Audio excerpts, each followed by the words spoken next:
Welcome to Stand Up to Stand Out, the podcast. I'm your host, Stuart Paap, and for the last decade plus, I've been working with innovators and leaders inspire others to take action. My goal with this podcast is to give you practical, tactical advice that you can use now. Whether you're scaling a company, leading a new team, or advocating for meaningful change, this show is designed to help you make a positive impact with those who count.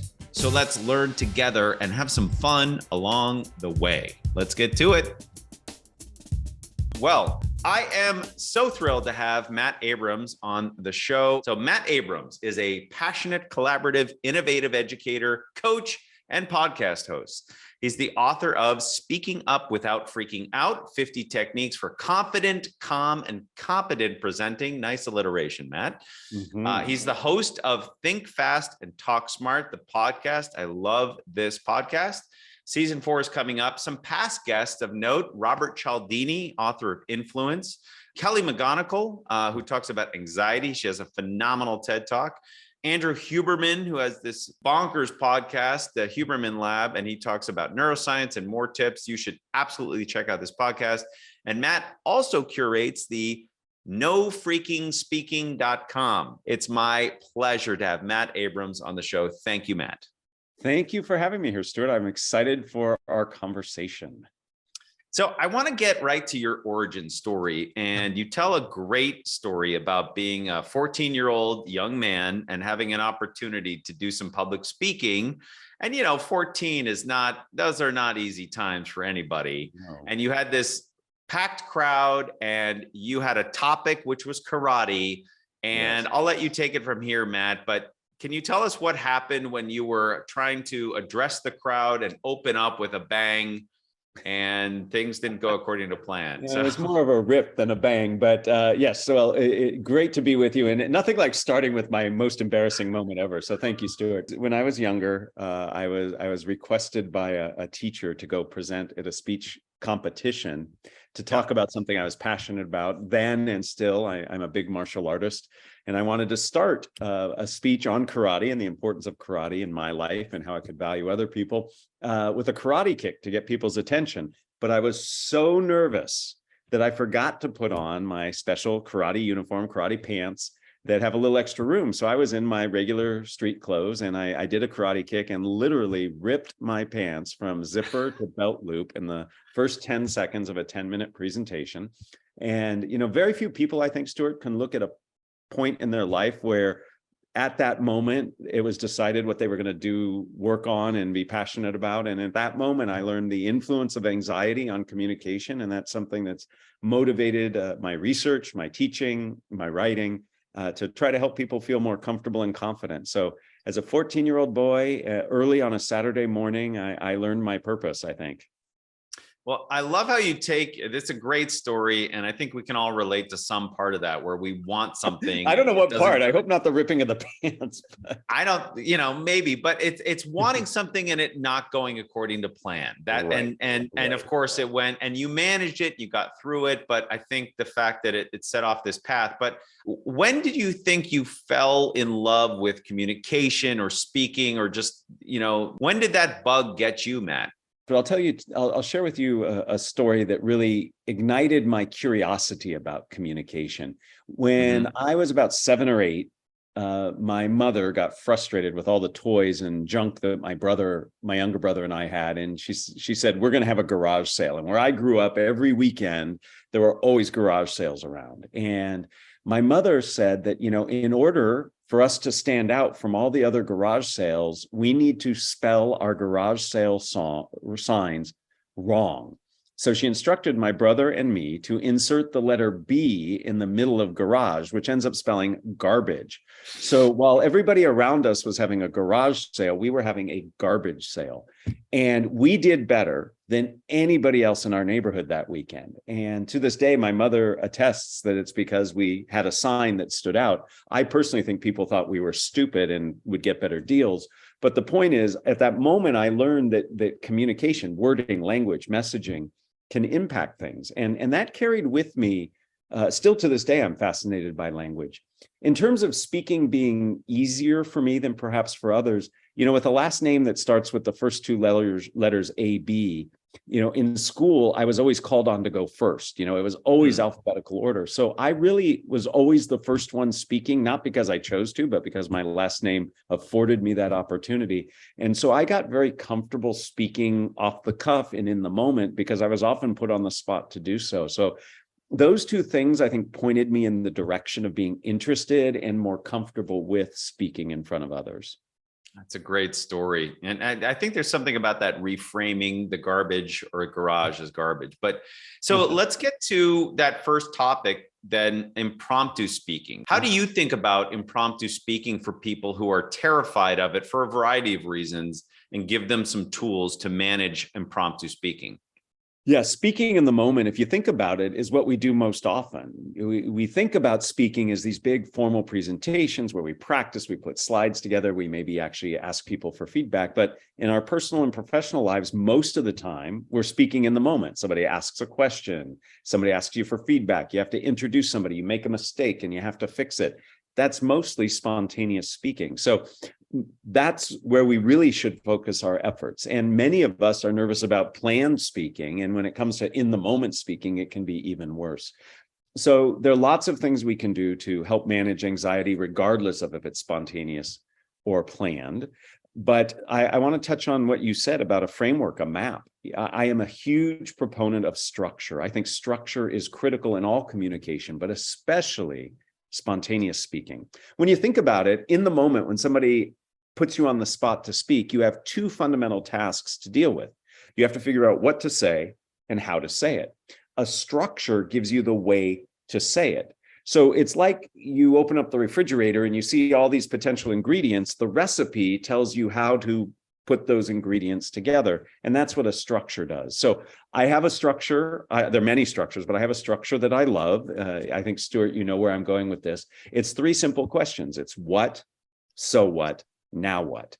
And you can do a lot with those three questions. So if you ask me to share about my background for a job interview, you might say, Matt, what qualifies you? What's your experience? I can tell you what my experience is. I can tell you why that's important. That's so what. And now what, I can tell you how my experience will help me in this job.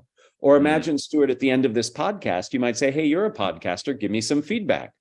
I could say, what, that's my feedback. I could say, so what, that's why I think what I said is important. And then now what would be my recommendation for what you do in the future. So by using the simple structure of those three questions, I know how I'm going to say what I need to say. So I now only have to work half as hard. So one of the great ways to manage anxiety and impromptu speaking is to have some structures you can rely on to make your life a little bit easier. Yeah, it's a great framework. And it reminds me of that quote that we don't rise to the level of our expectations, but we fall to the level of our training. I've been doing this for 20 years, public speaking, and I've been doing it even longer if I include high school. And it's always interesting to me how the emotions are always there, no matter the situation. And I've learned over the years how to manage them, but I'm curious how you've learned to manage your feelings. And I'm not trying to label them, by the way. Feelings are just feelings. Right. I'm not saying good, bad, or indifferent. How have you learned to not manage those? And then what do you advise others to manage theirs? Yeah, so there's some really fascinating research from my friend and colleague, Allison Wood Brooks out of Harvard. She teaches at Harvard's business school. And many years ago, she did some research that said, essentially, the feelings we have when we get nervous about speaking, the physiological response that we have is pretty much identical to the physiological response we have when we're excited or when something good happens. So if I go to you, Stuart, and say, hey, you won $1 million in the lottery, your heart rate would go up, you'd perspire, you'd shake a little bit, but you're really happy to be having those feelings. But if I said, hey, Stuart, guess what? Joe can't make the meeting today. I need you to present. Your heart rate goes up, you start sweating, start shaking, and that's not so positive. So part of the way to manage our anxiety or just feelings we have around communication is to reframe them as something positive. And it's much easier to just change your mindset than it is to manage all of the physiological symptoms. So just ride those symptoms, but look at them differently. So one way of managing anxiety is to reframe the situation as not one of fear, but one of excitement. I have an opportunity to share my thoughts, to explain my position, to get you interested in what I'm interested in. Those are things that are exciting. Now, that said, there's still things that we can do to manage symptoms. Deep breathing is incredibly important. What's really important about deep breathing is the exhale, not the inhale. So the rule of thumb, or as I like to joke, the rule of lung, is that you want your exhale to be twice as long as your inhale. And if you take 2 or 3 deep breaths with long exhalations, you can reduce that anxiety or fight or flight response. If you're somebody who gets really shaky, doing some big broad gestures, taking some steps forward can help. So there are things that you can do to manage both symptoms and sources of anxiety that help you feel more positive about the experience. Believe it or not, it can be exciting to speak in front of people. Many of us are like, oh my goodness, I can't imagine that. But it can be if you get the right mindset and deal with some of the symptoms that you have. And so do you use those for your own feelings when you have an opportunity, or what's your playbook for you? Yeah, I heard your question about me specifically. So thanks for bringing it back to the topic. So yes, I still get nervous in some circumstances. There are some speaking situations that I am not fond of. And I have what I call an anxiety management plan. And all of my students and all the MBA classes I teach and all the people I coach, I recommend generate or create their own anxiety management plan. And to me, an anxiety management plan is 3 to 5 techniques that can work for each person to help them feel more comfortable and confident in communication. And I have my own, and I've been using it for years. It consists of 3 parts. When I get nervous, I get very sweaty and I blush. So I need to cool myself down. There's a reason that we heat up when we get nervous or excited. So we need to cool ourselves down. So a great way to do it is to hold something cold in the palms of your hand. The palms of your hand are thermoregulators for your body. If you've ever held warm coffee in the morning in a cup and you felt it warms you up, I just do the same thing in reverse. I hold something cold. A cold bottle of water reduces my sweating, reduces my blushing.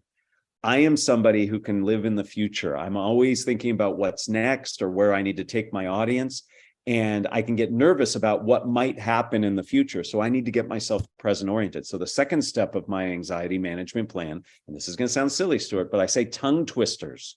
And I say them out loud. It warms up my voice. Before I speak, I'll say 2 or 3 versions of the same tongue twister out loud. That gets me present oriented. You can't say a tongue twister right if you're not in the present moment. And then the final thing I do to work on my mindset is I remind myself that I have value to bring. So right before I speak, a lot of us before we speak say all these negative things to ourselves, like you're going to screw up or you should have practiced more. So what I'll remind myself right before I speak is I'll say, I have value to bring. There's something that I have to say that the audience will derive value from. In many cases, when I speak, people have chosen to be there. And those 3 things, holding something cold, saying tongue twisters, and reminding myself that I have value, that's how I feel very positive about and not so nervous about my speaking.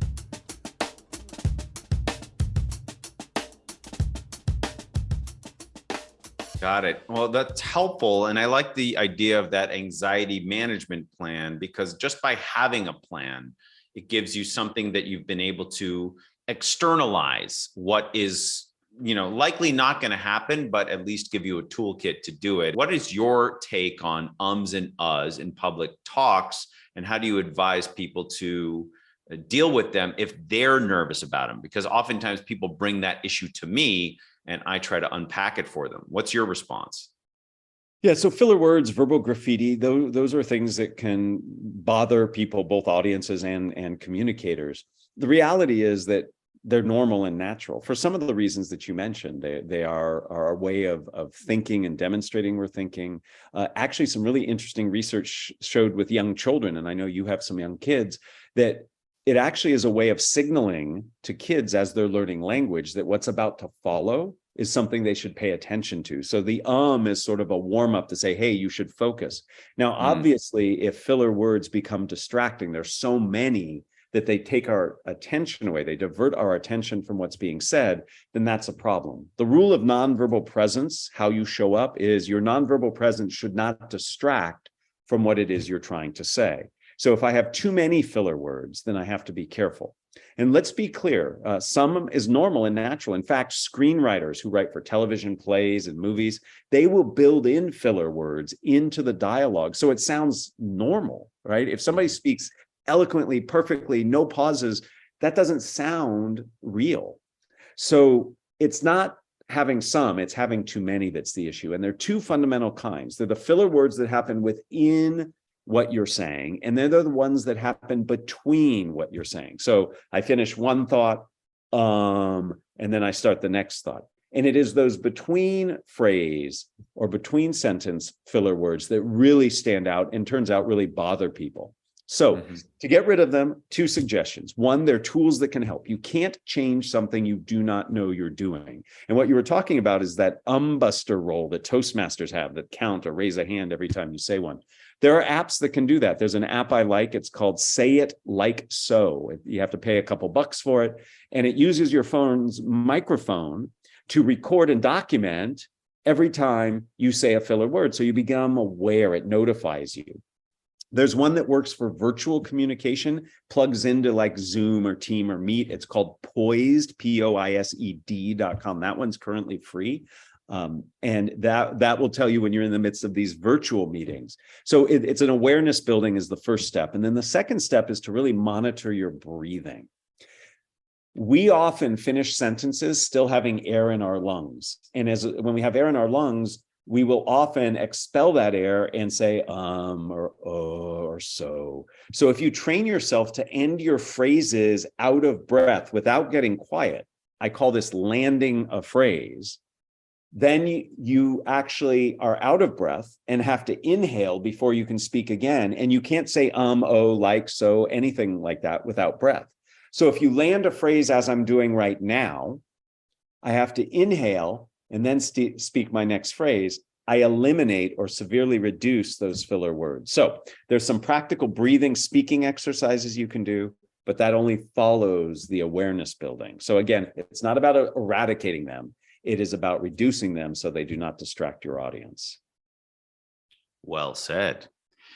I want to talk about the quality of your voice or speaking voice if you want to talk about something more general away from Matt Abrams. But you have an incredibly nice voice. You practice, or at least it sounds clear, enunciated. There's a timbre to it. So first question, and putting you on the spot, how much have you thought about managing the quality of your voice when you're giving interviews, when you're hosting your show, when you're giving presentations? And then my second question is about managing the quality of others' voices when there are all kinds of issues, whether it's, different cultures, different languages, different norms. Yeah, it's funny because my father has an amazing voice. He's got a very deep, resonant voice. So when people tell me that I have a nice voice, I compare it to my father's. So I don't find it that particularly good. Now, do I spend some time thinking about it? Absolutely. Do I do breath exercises and warm up my voice before I speak and have some warm water before I go? Yes, I do those things. But I think that's prudent for anybody who uses their voice as a tool. But it does matter. I invest in a nice microphone. You can't see it in the shot, but I have a nice microphone sitting next to me. So I do think about my voice. Do I go overboard with it? No. I think I have some genetic predisposition to have the voice that I do, but voice is important. And you're right. It is something that is impacted and influenced by culture, by expectation. Some people are speaking a language that's not their native tongue, and sometimes saying the certain phrases and words can be hard, but we need to practice and we need to take the time to think about our voice. The best tool, and Stuart, you and I have the opportunity to do this all the time as people who host podcasts and do videos. You can listen to yourself and you can hear it and you can say, oh, I like when I do that, or maybe I shouldn't do this next time. Recording yourself and listening is something that really needs to be challenged. So again, recording yourself and listening is something that I encourage everyone to do in any speaking situation, just to prepare yourself. It's good practice, and you can listen and see what you might want to change. Well, it's interesting. I remember reading an article about Margaret Thatcher and Angela Merkel, both apparently who had vocal training before or during office. And apparently, if you watch some tape on them before they took office and then after, that they had a deeper tone and more inflection in their tone. I find it tricky to give feedback around the quality of someone's voice and trying to focus on objective factors like how much volume are you using? How clear can we hear the word that you're trying to share? So, do you use these objective factors to help people work on their performance or their presentation? So lots of questions in that point you just brought up. So let me address a few of them. Sure. First and foremost, I believe in authenticity. I believe you should be who you are and speak the way you speak. To put on somebody else, or the person you should or want to be, I think is hard. It's extra work. We know from cognitive load theory that if I'm monitoring what I'm doing while I'm doing it, it gives me fewer resources to actually focus on what it is I'm actually doing. Now, that said, I do think warming up your voice, thinking about how you articulate things is very important. But I would much rather you feel comfortable in what you're doing than to worry about some objective standard, where you're sitting with some kind of Hertz meter trying to figure out, is my frequency the right frequency? That to me is less important. And I never coach people to say lower. I will say slower. I will say vary your voice more. Your voice is an instrument, use it as one. But I'm never saying, lower your timbre. It's hard for people to do that. Now, if you are going to become a professional speaker, that's a different story. I would rather have people focus on being more authentic and using the tool that they have. Right. That said, when it comes to non-native speakers, as you asked, with accents, et cetera, on my podcast, I interviewed somebody who works with non-native speakers as a profession, and he said something that really I resonated with. And when I share it with the non-native speakers I work with, I teach, they also found it, in some ways, gave them a sense of relief. And it essentially was, your goal is not to sound like a native speaker. Your goal is to get your point across. And if you focus on getting the point across, that takes a lot of pressure off of you. And you can do things easier and better than trying to reduce your accent. So for example, I could make a point and then give another example to reinforce that point. Or I could make a point and then ask you a question to see if you understand. So all of a sudden, it's about fidelity, getting the information across in an accurate way. And it's less about sounding like somebody who's a native speaker. And for my non-native speaking students and people I coach, that was very, very useful and important for them. So I'd like to pass that along to your listeners as well, who are non-native speakers.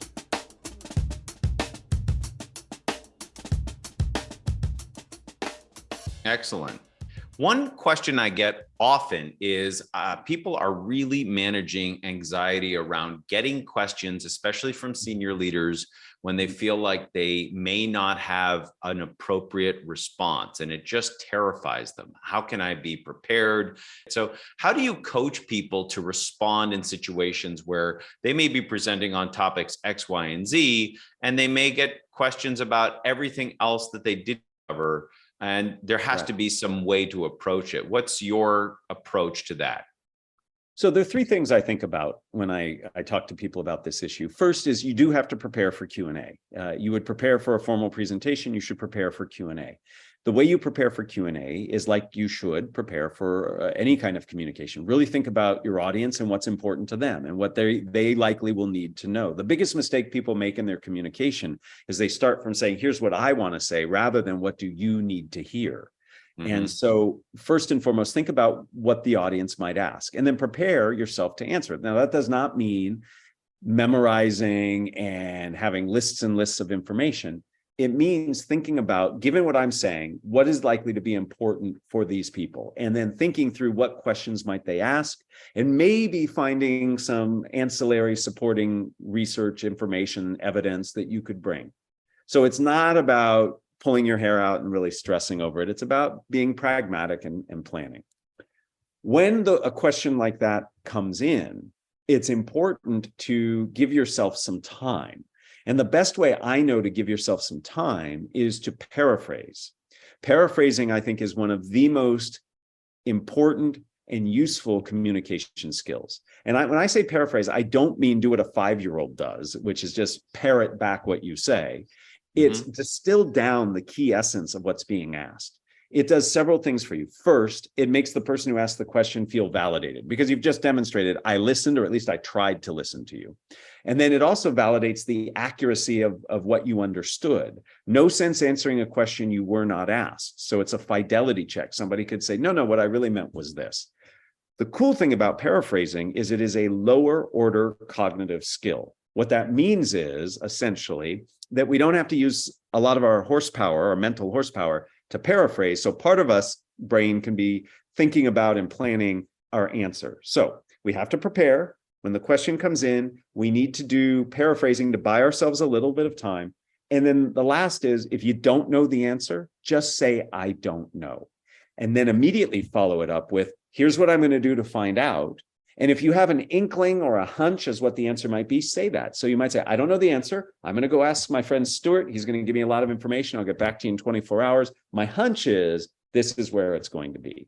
And as you said, that's very reasonable. I don't think most people, even the most strict, commanding boss, expects you to know everything. I think what they want to see is that you're willing to find out and you have some ideas about how to find out. So those would be my 3 bits of advice for the situation of being really nervous about Q&A. I love that. In one of your talks, you mentioned the dare to be dull piece of advice. Can you unpack that for the audience? Yeah, so this is an idea that comes from the world of improvisation. And I've been very fortunate in my career to work with some amazing improvisers. I co-teach a class with somebody at Stanford on improvisation and speaking. And this is a famous maxim. There are lots of maxims from improv that I like. Everybody is, or many people are familiar with yes and. That's probably the most famous. But this notion of dare to be dull essentially is reminding us that when we put pressure on ourselves to be great, we minimize the amount of cognitive effort and energy that we have to put into the task, because part of us is judging, evaluating, monitoring what's going on, which means we have less mental energy to dedicate to what we're doing. So, I have the audacity in front of Stanford Graduate School of Business students to say, strive for mediocrity. And their jaws drop. You can literally see it and you hear these gasps. But I finish that by saying, strive for mediocrity so you can achieve greatness. And that gets them curious. Like, well, what? There's a way to achieve, what do you mean? And it's all about just get it done. If somebody asks you a question, just answer the question. If you have to summarize or update, just update and summarize. Right. Don't say, I have to update and summarize perfectly. I have to get it right, because in so doing, you make it less likely that you will do it well at all. Just do it. And in so doing, you actually have more resources to actually focus on doing it better. So dare to be dull, strive for mediocrity. It's great wisdom that comes from improv to really say, get out of your own way. I'm not saying we shouldn't judge. I'm not saying we shouldn't work hard. We absolutely should. But there are some circumstances where doing that, focusing on being perfect, getting it right, gets in the way of getting it done. I've been doing this for a long, long time, decades, and I am here to tell you and all your listeners, there is no right way to communicate. There are certainly better ways and there are worse ways, but there is no one right way to communicate in every situation. And to put pressure on ourselves to do it right is a fool's errand, because there is no right way. It is far better just to focus on getting it done. Right. And, you're reminding me of practice techniques, or sort of improv is about getting in action, but then there's of course the rehearsal or getting mentally prepared or physically prepared. Speaking is a physical act, and I always encourage people to their comfort level. If you're sitting at a desk all day grinding out formulas or spreadsheets or PowerPoint, get up and grab some index cards, walk around, just turn it into a more of a kinetic activity. It doesn't have to stay that way. I'm not suggesting pacing around a stage, but physicalize it if you can. Yeah, absolutely. I liken speaking and communication to sport all the time, and movement is critical in sport, and I agree that movement is critical. There's good research to say that we have embodied knowledge, and when we use that, our bodies, we can get access to some of that. So it's not just moving yourself. It's also listening to what your body is telling you and reacting and responding to that. So, I can't tell you the number of my students who pull all-nighters before a big presentation in a class, and their body's telling them they're exhausted or they're hungry or they should go exercise, and they forego that information, and then they deliver a poor or subpar communication. So I agree, get up, move, but also listen to what your body is saying, and it might know something you don't that could help you in your communication. I love it. I've got about 4 minutes left with you, Matt, so I want to make the most of it, but I'm going to give you a challenging problem. So, and these were all phenomenal pieces of advice. So imagine a situation where someone has to present to external clients. So this is not internal comms, but external. And they have to do it on Zoom, and everyone externally has permission to keep their cameras off, their microphones off, because they are the client and you're on their time. And they're pulling their hair out saying, how on earth can I get them to want to engage with me, to let me know they're there? We've suggested polls and questions and open-ended questions and calling people out and everything under the sun. What else, or what do you suggest people do when they're in that tough situation where it's not the norm for the client to have to be on camera, on mic, and be an active participant? Well, could you make the situation harder, please? Yes, and language. No, all right. Anyway, right. Yeah, that's one time Wi-Fi. I didn't want you to do a yes and for me. So very, very challenging, a very challenging situation. I think you've tapped into some of the right ways. What you're really talking about is engagement. And to me, engagement is sustained attention. We need people to pay attention to us in a sustained way for us to make our point, for them to see our logic, for them to feel part of what we're doing.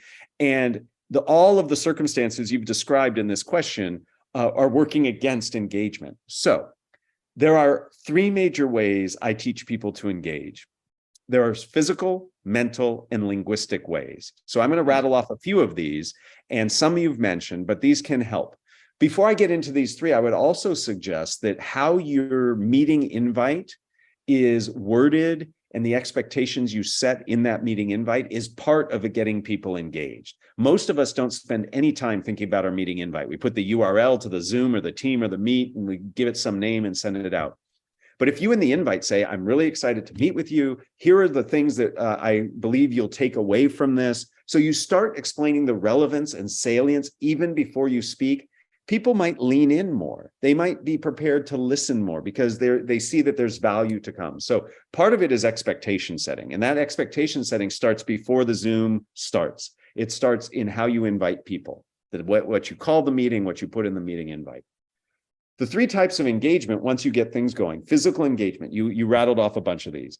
Use polling, use a shared whiteboard, show videos, show slides that aren't just words and bullet points, but might have images in them.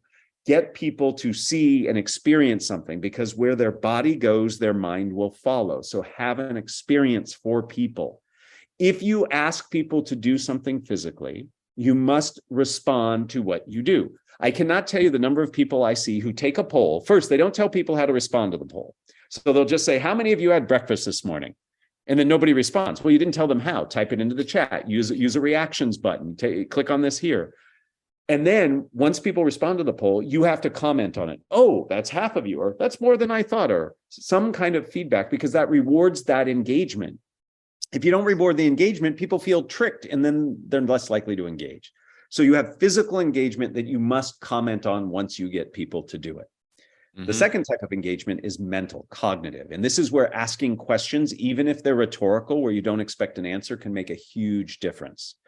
Also, analogies, comparisons. Comparisons help people get engaged. If you can compare what you're talking about to something people already know or are interested in, it can make a big, big difference.